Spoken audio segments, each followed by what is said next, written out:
ਧੱਕੇ ਨਾਲ ਹੀ ਆਂਦੇ ਸੀ ਕਿ ਤੁਸੀਂ ਬਹੁ ਨਹੀਂ ਕੁਛ ਲੈਣਾ ਬੇਸ਼ੱਕ ਨਾ ਲਓ, ਚਾਹ ਪੀਓ, ਠੰਡਾ ਪੀਓ, ਵੀ ਕੁਛ ਨਾ ਕੁਛ ਤੁਸੀਂ ਮਤਲਬ ਵੀ ਬਹੁਤ ਵਧੀਆ ਮਤਲਬ ਵੀ ਲੋਕ ਨੇ। ਮੇਰੇ ਦਿਓਰ ਦੀ ਫਰਮਾਇਸ਼ ਸੀ, ਮੇਰੀ ਬੇਟੀ ਵੀ ਆਂਦੀ ਸੀ ਕਿ ਮੰਮੀ ਮੇਰੇ ਵਾਸਤੇ ਪਾਕਿਸਤਾਨੀ ਸੂਟ ਤੇ ਪਾਕਿਸਤਾਨੀ ਜੁੱਤੀ ਜ਼ਰੂਰ ਲੈ ਕੇ ਆਉਣੀ ਤੁਸੀਂ, ਔਰ ਭਾਵੇਂ ਕੁਛ ਨਾ ਲੈ ਕੇ ਆਇਓ। ਸਾਨੂੰ ਸਪੈਸ਼ਲ ਆਰਡਰ ਸੀ ਕਿ ਜਦੋਂ ਤੁਸੀਂ ਹੁਣ ਲਾਹੌਰ ਜਾਣਾ ਨਾ, ਉੱਥੇ ਲੱਕੀ ਜੁੱਤੀ ਜ਼ਰੂਰ ਲੈ ਕੇ ਆਣੀ ਹੈ। ਸਿਰਫ ਅਸੀਂ ਆਪਣੇ ਰਿਸ਼ਤੇ ਆਪਣੇ ਭੈਣ ਭਰਾਵਾਂ ਵਾਸਤੇ ਗਿਫਟ ਦੇ ਤੌਰ ਤੇ ਨਾ ਸਮਾਨ ਲੈ ਕੇ ਜਾ ਰਹੇ ਹਾਂ। ਇਹ ਲਿਆ ਜੁੱਤੀਆਂ ਅੱਛਾ ਤੇ ਸੂਟ ਵਗੈਰਾ ਨੇ, ਦੁਪੱਟੇ, ਲੱਕੀ ਜੁੱਤੀਆਂ, ਬੱਚਿਆਂ ਦੀਆਂ ਦੁਪੱਟੇ ਨੇ, ਵਾਈਟ ਦੁਪੱਟੇ ਜਿੱਦਾਂ ਫੁਲਕਾਰੀ ਵਗੈਰਾ, ਕੁੜਤੇ ਪਜਾਮੇ। ਹਾਂਜੀ ਹਾਂਜੀ, ਤੁਹਾਡੇ ਆਂਦੇ ਵੀ ਬਹੁਤ ਇਧਰ ਮਸ਼ਹੂਰ ਏ, ਅਸੀਂ ਉਹ ਲਏ ਨੇ। ਤੇ ਫਿਰ ਉਹਨਾਂ ਨੂੰ ਵੇਖ ਕੇ ਫਿਰ ਮੈਂ ਆਪਣੀ ਸਿਸਟਰ ਵਾਸਤੇ ਵੀ, ਆਪਣੀ ਦਰਾਣੀ ਵਾਸਤੇ ਵੀ, ਸਾਰਿਆਂ ਵਾਸਤੇ ਮਤਲਬ ਇੱਕ ਇੱਕ ਚੀਜ਼ ਜ਼ਰੂਰ ਲਈ ਏ। ਅਸੀਂ ਤੇ ਆਨੇ ਆ ਵੀ ਚਲੋ ਆਪਣੇ ਦੇਸ਼ ਦੇ ਰਾਹ ਪੂਰੀ ਤਰ੍ਹਾਂ ਇੱਕ ਦੂਜੇ ਵਾਸਤੇ ਖੁੱਲ ਜਾਣ। ਨਹੀਂ ਦੋਸਤੋ, ਮੈਂ ਮੀਆਂ ਆਸਫ ਅਲੀ ਤੇ ਡੇਰਾ ਸਾਹਿਬ ਦੇ ਵਿੱਚ ਇਸ ਟਾਈਮ ਜਿਹੜੇ ਚੜ੍ਹਦੇ ਪੰਜਾਬ ਤੋਂ ਆਈਆਂ ਹੋਈਆਂ ਸੰਗਤਾਂ ਵਾ ਉਹ ਵਾਪਸ ਜਾਣ ਦੀ ਤਿਆਰੀ ਕਰ ਰਹੀਆਂ। ਤੇ ਆ ਮੈਂ ਇੱਕ ਦੇਖਿਆ ਇੱਥੇ ਬੈਠੇ ਸੀਗੇ ਬੀਬੀ ਜੀ, ਤੇ ਨਾਲ ਹੀ ਦੇਖੋ ਤੁਸੀਂ ਇਹਨਾਂ ਨੇ ਵਾਹਵਾ ਸਾਰੇ ਛਾਪਰ ਰੱਖੇ ਹੋਏ ਆ ਵੀ ਰੱਖੇ ਪਿੱਛੇ ਵੀ। ਤੇ ਮੈਂ ਕਿਹਾ ਇਹਨਾਂ ਨੂੰ ਪੁੱਛੀਏ ਲਿਆ ਕੀ ਇਹਨਾਂ ਨੇ। ਅਸੀਂ ਪੰਜਾਬ ਤੋਂ ਸੁਲਤਾਨਪੁਰ ਲੋਧੀ। ਅੱਛਾ ਹਾਂਜੀ, ਤੇ ਇਹ ਤੁਹਾਡੇ ਸ਼ਹਿਰ ਇੱਥੋਂ ਪੰਜਾਬ ਆਪਣੇ ਤੁਹਾਡੇ ਪਾਕਿਸਤਾਨ ਦਾ ਸਿਰਫ ਅਸੀਂ ਆਪਣੇ ਰਿਸ਼ਤੇ ਆਪਣੇ ਭੈਣ ਭਰਾਵਾਂ ਵਾਸਤੇ ਗਿਫਟ ਦੇ ਤੌਰ ਤੇ ਨਾ ਸਮਾਨ ਲੈ ਕੇ ਜਾ ਰਹੇ ਹਾਂ। ਅੱਛਾ ਕਿਉਂਕਿ ਸਾਨੂੰ ਆਏ ਆ, ਸਾਨੂੰ ਖੁਸ਼ੀ ਬਹੁਤ ਹੈ ਇੱਧਰ ਆਉਣ ਦੀ, ਬਹੁਤ ਜ਼ਿਆਦਾ ਖੁਸ਼ੀ ਹੈ ਸਾਨੂੰ। ਜਿੱਦਾਂ ਇੱਕ ਵਾਰੀ ਪਹਿਲਾਂ ਵੀਜ਼ੇ ਕੈਂਸਲ ਹੋ ਗਏ ਹਨ, ਵੀ ਉਹਨਾਂ ਨੇ ਮਨਾ ਕਰ ਦਿੱਤਾ ਸੀ, ਥੋੜੀ ਪ੍ਰੋਬਲਮ ਵੀ ਹੈ ਸੀ ਵੀ ਪਤਾ ਨਹੀਂ ਹੁਣ ਮਿਲਣਗੇ ਕਿ ਨਹੀਂ, ਪਰ ਦੁਬਾਰਾ ਵੀਜ਼ੇ ਮਿਲੇ, ਖੁਸ਼ੀ ਬਹੁਤ ਹੈ। ਅਸੀਂ ਤੇ ਆਨੇ ਆ ਵੀ ਚਲੋ ਆਪਣੇ ਦੇਸ਼ ਦੇ ਰਾਹ ਪੂਰੀ ਤਰ੍ਹਾਂ ਇੱਕ ਦੂਜੇ ਵਾਸਤੇ ਖੁੱਲ ਜਾਣ। ਲਿਆ ਕੀ ਹੈ?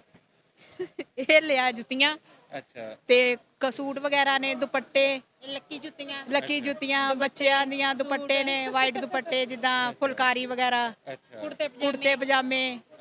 ਹਾਂਜੀ ਹਾਂਜੀ, ਤੁਹਾਡੇ ਆਂਦੇ ਵੀ ਬਹੁਤ ਇਧਰ ਮਸ਼ਹੂਰ ਏ, ਅਸੀਂ ਉਹ ਲਏ ਨੇ। ਤੇ ਤੁਸੀਂ ਕਿੱਥੋਂ ਆਏ ਹੋ ਜੀ? ਮੈਂ ਗੋਂਦਵਾਲ ਸਾਹਿਬ ਤੋਂ, ਜ਼ਿਲ੍ਹਾ ਤਰਨਤਾਰਨ, ਰਜਵੰਤ ਕੌਰ। ਮੈਂ ਵੀ ਇਹ ਜੈਨਸ ਸੂਟ ਨੇ, ਦੁਪੱਟੇ ਨੇ ਤੇ 2 ਜੋੜੀ ਜੁੱਤੀਆਂ ਦੇ ਨੇ, ਲੱਕੀ ਜੁੱਤੀ। ਤੁਹਾਡੇ ਲੱਕੀ ਜੁੱਤੀ ਬਹੁਤ ਮਸ਼ਹੂਰ ਏ।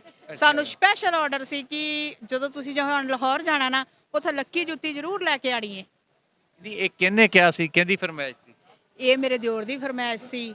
ਮੇਰੀ ਬੇਟੀ ਵੀ ਆਂਦੀ ਸੀ ਕਿ ਮੰਮੀ ਮੇਰੇ ਵਾਸਤੇ ਪਾਕਿਸਤਾਨੀ ਸੂਟ ਤੇ ਪਾਕਿਸਤਾਨੀ ਜੁੱਤੀ ਜ਼ਰੂਰ ਲੈ ਕੇ ਆਉਣੀ ਤੁਸੀਂ, ਔਰ ਭਾਵੇਂ ਕੁਛ ਨਾ ਲੈ ਕੇ ਆਇਓ।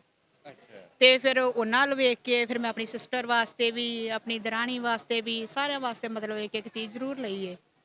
ਸਾਡੇ ਇੰਨੀ ਨਹੀਂ ਹੈਗੀ, ਤੁਹਾਨੂੰ ਦੱਸਿਆ ਅਸੀਂ, ਮੈਂ ਤਾਂ ਅੱਜ ਦੁਕਾਨ ਵਾਲੇ ਨੇ ਕਿਹਾ ਸੀ, ਮੈਂ ਕਿਹਾ ਸਿਰਫ ਅਸੀਂ ਇੱਕ ਗਿਫਟ ਦੇ ਤੌਰ ਤੇ ਵੀ ਇਹ ਸਾਰਾ ਸਮਾਨ ਲੈ ਕੇ ਚੱਲਣਾ। ਸਾਡੇ ਉਧਰ ਮਿਲਦਾ ਸਾਡੇ ਵੀ ਸਭ ਕੁਛ ਹੀ ਹੈ। ਤੁਸੀਂ ਵੇਖਿਆ ਹੀ ਹੁਣ, ਜੈਂਟਸ ਨੇ, ਲੇਡੀਜ਼ ਨੇ, ਬੱਚਿਆਂ ਨੇ, ਹਰ ਤਰ੍ਹਾਂ ਦੇ ਕੱਪੜੇ, ਹਰ ਤਰ੍ਹਾਂ ਦੀ ਵੈਰਾਈਟੀ ਪਾਈ ਹੋਈ ਏ। ਸਿਰਫ ਅਸੀਂ ਇੱਕ ਗਿਫਟ ਸਮਝ ਲਓ ਵੀ ਆਪਣੇ ਭੈਣ ਭਰਾਵਾਂ ਨੂੰ ਸਿਰਫ ਅਸੀਂ ਇੱਕ ਗਿਫਟ ਹੀ ਦੇਣਾ ਹੈ। ਅੱਛਾ, ਤੇ ਤੁਸੀਂ ਇੰਨੇ ਦਿਨ ਇੱਥੇ ਰਹੇ ਹੋ, 8-9 ਦਿਨ, ਇੱਥੇ ਦੇ ਲੋਕਾਂ ਨਾਲ ਵੀ ਮੁਲਾਕਾਤ ਹੋਈ, ਕੀ ਦੇਖਿਆ? ਨਹੀਂ, ਬਹੁਤ ਵਧੀਆ ਲੋਕ ਨੇ, ਬਹੁਤ ਵਧੀਆ ਸੁਭਾਅ ਵੀ ਬਹੁਤ ਵਧੀਆ ਏ, ਮਤਲਬ ਮਿਲਣਸਾਰ ਨੇ। ਸਾਨੂੰ ਤੇ ਜਿੰਨੇ ਵੀ ਦੁਕਾਨਾਂ ਵਾਲੇ, ਜੇ ਅਸੀਂ ਨਨਕਾਣਾ ਸਾਹਿਬ ਰਹੇ ਆ, ਅਸੀਂ ਉੱਥੇ ਵੀ ਬੈਠੇ ਆ ਕਿ ਸ਼ਾਪਿੰਗ ਕੀਤੀ ਹੈ, ਉੱਥੇ ਵੀ ਉਹਨੇ ਕਿਹਾ ਤੁਸੀਂ ਸਾਡੀਆਂ ਭੈਣਾਂ ਹੋ, ਐਵੇਂ ਕਹੀਏ ਬਿਠਾਇਆ ਏ, ਚਾਹ ਵੀ ਦਿੱਤੀ, ਬਕਾਇਦਾ ਠੰਡੇ ਵੀ ਮੰਗਾ ਕੇ ਉਹਨਾਂ ਨੇ ਸਾਨੂੰ ਪਿਲਾਏ। ਜੇ ਅਸੀਂ ਕਰਤਾਰਪੁਰ ਗਏ ਆ, ਉੱਥੇ ਵੀ ਇਦਾਂ ਹੀ ਦੁਕਾਨਾਂ ਦੇ ਸ਼ਾਪਿੰਗ ਕੀਤੀ, ਉਹਨਾਂ ਨੇ ਕਿਹਾ ਕਿ ਤੁਸੀਂ ਬੈਠੋ। ਕਈ ਵਾਰੀ ਤੇ ਹੁਣ ਇੱਥੇ ਕੱਲ ਵੀ ਤੁਹਾਡੇ ਤੋਂ ਲਾਹੌਰ ਸ਼ਾਪਿੰਗ ਕੀਤੀ, ਅੱਜ ਤੋਂ ਸਾਨੂੰ ਚਲੋ ਇਹਨਾਂ ਨੇ ਬਹੁਤ ਲੇਟ ਹੀ ਬਹੁਤ ਕਰ ਦਿੱਤਾ, ਥੋੜਾ ਹਨੇਰਾ ਹੋ ਗਿਆ। ਉੱਥੇ ਧੱਕੇ ਨਾਲ ਹੀ ਆਂਦੇ ਸੀ ਕਿ ਤੁਸੀਂ ਬਹੁ ਨਹੀਂ ਕੁਛ ਲੈਣਾ ਬੇਸ਼ੱਕ ਨਾ ਲਓ, ਚਾਹ ਪੀਓ, ਠੰਡਾ ਪੀਓ, ਵੀ ਕੁਛ ਨਾ ਕੁਛ ਤੁਸੀਂ ਮਤਲਬ ਵੀ ਬਹੁਤ ਵਧੀਆ ਮਤਲਬ ਵੀ ਲੋਕ ਨੇ। ਅੱਛਾ, ਤੇ ਕੋਈ ਐਸਾ ਵਾਕਿਆ ਜਿਹੜਾ ਯਾਦਗਾਰ ਹੋਇਆ ਹੋਵੇ ਇਸ ਟੂਰ ਦੇ ਵਿੱਚ? ਸਾਡੇ ਵਾਸਤੇ ਤਾਂ ਸਾਰੇ ਹੀ ਯਾਦਗਾਰ ਨੇ। ਅੱਛਾ ਹਾਂਜੀ, ਨਹੀਂ ਸਹੀ ਗੱਲ ਹੈ, ਸਾਡੇ ਵਾਸਤੇ ਸਾਰੇ ਹੀ ਯਾਦਗਾਰ ਨੇ। ਅਸੀਂ ਮਤਲਬ ਵੀ ਤੁਸੀਂ ਹਿਸਾਬ ਲਾ ਲਓ ਵੀ ਸਾਰੀਆਂ ਯਾਦਾਂ ਅਸੀਂ ਆਪਣੇ ਫੋਨ ਦੇ ਵਿੱਚ ਪੈਕ ਕਰਕੇ ਲੈ ਚੱਲੇ ਆ। ਅੱਛਾ ਹਾਂਜੀ। ਅੱਛਾ, ਇੱਥੇ ਆਉਣ ਤੋਂ ਪਹਿਲੇ ਕੀ ਖਿਆਲ ਸੀ ਤੁਹਾਡਾ ਕਿ ਕੈਸਾ ਹੋਏਗਾ ਪਾਕਿਸਤਾਨ, ਕੀ ਹਾਲਾਤ ਹੋਣਗੇ, ਕਿੱਦਾਂ ਦੇ ਲੋਕ ਹੋਣਗੇ? ਵੇਖੋ ਜੀ, ਜਿਸ ਹਿਸਾਬ ਨਾਲ ਮਤਲਬ ਵੀ ਆਪਾਂ ਗੱਲਬਾਤ ਸੁਣਦੇ ਆ, ਉਸ ਹਿਸਾਬ ਨਾਲ ਤਾਂ ਲੱਗਦਾ ਨਹੀਂ ਸੀ ਕਿ ਮਤਲਬ ਵੀ ਇੰਨਾ ਮਤਲਬ ਵੀ ਇੱਥੇ ਆ ਕੇ ਪਿਆਰ ਮਿਲੇਗਾ ਜਾਂ ਇੰਨੇ ਵਧੀਆ ਲੋਕ ਮਿਲਣਗੇ, ਪਰ ਮਿਲੇ ਆ, ਬਹੁਤ ਵਧੀਆ ਲੱਗਿਆ, ਬਹੁਤ ਜ਼ਿਆਦਾ ਵਧੀਆ ਲੱਗਾ। ਅਸੀਂ ਚਾਹੁੰਦੇ ਆ ਕਿ ਚਲੋ ਹੋ ਸਕੇ ਤੇ ਪ੍ਰਮਾਤਮਾ ਤੁਹਾਡੇ ਵੀ ਵੀਜ਼ੇ ਖੋਲੇ, ਤੁਸੀਂ ਵੀ ਸਾਡੇ ਇੰਡੀਆ ਆਓ, ਤੁਹਾਨੂੰ ਵੀ ਪਤਾ ਲੱਗੇ ਕਿ ਇੰਡੀਆ ਦੇ ਲੋਕ ਕਿਸ ਤਰ੍ਹਾਂ ਦੇ ਨੇ।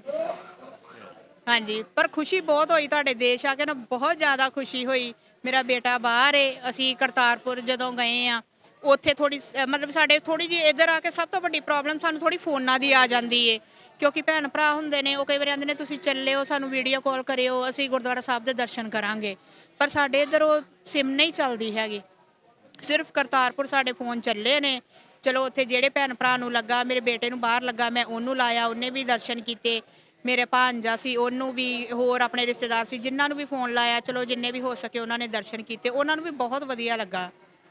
ਹਾਂਜੀ ਨਹੀਂ ਜੀ, ਬੜਾ ਚੰਗਾ ਲੱਗਾ ਤੁਹਾਡੇ ਨਾਲ ਗੱਲਬਾਤ ਕਰਕੇ। ਇਹੀ ਚੀਜ਼ ਆ, ਜਦੋਂ ਆਉਣ ਜਾਣ ਸੁਖਾਲਾ ਹੋ ਜਾਏਗਾ, ਉਧਰੋਂ ਲੋਕ ਇੱਧਰ ਆਉਣਗੇ, ਜਿਹੜੀਆਂ ਗਲਤ ਫਹਿਮੀਆਂ ਵਾ ਉਹ ਦੂਰ ਹੋਣਗੀਆਂ, ਪਤਾ ਲੱਗੇਗਾ ਕਿ ਅਸਲ ਹਾਲਾਤ ਹੈਗੇ ਕੀ। ਤੇ ਇਸ ਲਈ ਜਿਹੜਾ ਵੀਜ਼ੇ ਦਾ ਪ੍ਰੋਸੈਸ ਆ, ਪਾਕਿਸਤਾਨ ਵੱਲੋਂ ਤਾਂ ਖੈਰ ਵੈਸੇ ਹੀ ਓਪਨ ਰਿਹਾ ਹਮੇਸ਼ਾ ਤੋਂ ਹੀ, ਕਦੀ ਵੀ ਆਪਸ਼ਨ ਐਸਾ ਰਿਹਾ ਹੀ ਨਹੀਂ ਕਿ ਕਿਸੇ ਨੇ ਅਪਲਾਈ ਕੀਤਾ ਹੋਵੇ ਨਾ ਮਿਲਿਆ ਹੋਵੇ। ਤੇ ਆਣਾ ਜਾਣਾ ਜਿਹੜਾ ਵਾ ਇਹ ਆਸਾਨ ਹੋਣਾ ਚਾਹੀਦਾ ਦੋਵਾਂ 'ਚ। ਅਸੀਂ ਵੀ ਇਹੀ ਚਾਹੁੰਦੇ ਹਾਂ ਨਾ ਕਿ ਇਹ ਬਸ ਬਾਰਡਰ ਜਿਹੜਾ ਆ, ਆਪਾਂ ਕਹਿ ਦਿੰਦੇ ਨਾ ਬਾਰਡਰ, ਮਤਲਬ ਵੀ ਇਹ ਦੂਰੀ ਸਦਾ ਵਾਸਤੇ ਖਤਮ ਹੋ ਜੇ। ਚਲੋ ਆਪਣਾ ਆਉਣਾ ਜਾਣਾ ਹੋਏਗਾ, ਜਿੰਨੀ ਹੁਣ ਤੁਹਾਡੇ ਮਹਿੰਗਾਈ ਏ, ਚਲੋ ਸਾਡੇ ਉਧਰੋਂ ਸਬਜ਼ੀਆਂ ਵੀ, ਤੁਹਾਨੂੰ ਪਤਾ ਸਾਡਾ ਦੇਸ਼ ਬਹੁਤ ਜ਼ਿਆਦਾ ਸਬਜ਼ੀ ਜਾਂ ਫਸਲ ਕੁਝ ਵੀ ਲਾਉਂਦਾ ਹੈ, ਚਲੋ ਇੱਕ ਦੂਜੇ ਨਾਲ ਆਉਣ ਜਾਣ ਹੋਏਗਾ, ਤੁਹਾਡੇ ਦੇਸ਼ਾਂ ਨੂੰ ਵੀ, ਤੁਹਾਡੇ ਲੋਕਾਂ ਨੂੰ ਵੀ ਥੋੜੀ ਰਾਹਤ ਮਿਲੇਗੀ, ਸਹੂਲਤ ਮਿਲੇਗੀ। ਹੋ ਸਕਦਾ ਵੀ ਉਹਦੇ ਨਾਲ ਤੁਹਾਡੀ ਥੋੜੀ, ਮਤਲਬ ਜਿੱਦਾਂ ਆਪਾਂ ਕਹਿ ਸਕਦੇ ਹਾਂ ਵੀ ਜਿੰਨੀ ਮਹਿੰਗਾਈ ਆ ਥੋੜੀ ਘਟ ਸਕੇ। ਲਓ ਜੀ, ਬੜਾ ਚੰਗਾ ਲੱਗਾ ਗੱਲ ਕਰਕੇ ਤੁਹਾਡੇ ਨਾਲ। ਤੇ ਫਿਰ ਅਗਲੀ ਵਾਰੀ ਆਓ, ਫਿਰ ਮਿਲਾਂਗੇ, ਫਿਰ ਗੱਲਬਾਤ ਹੋਏਗੀ।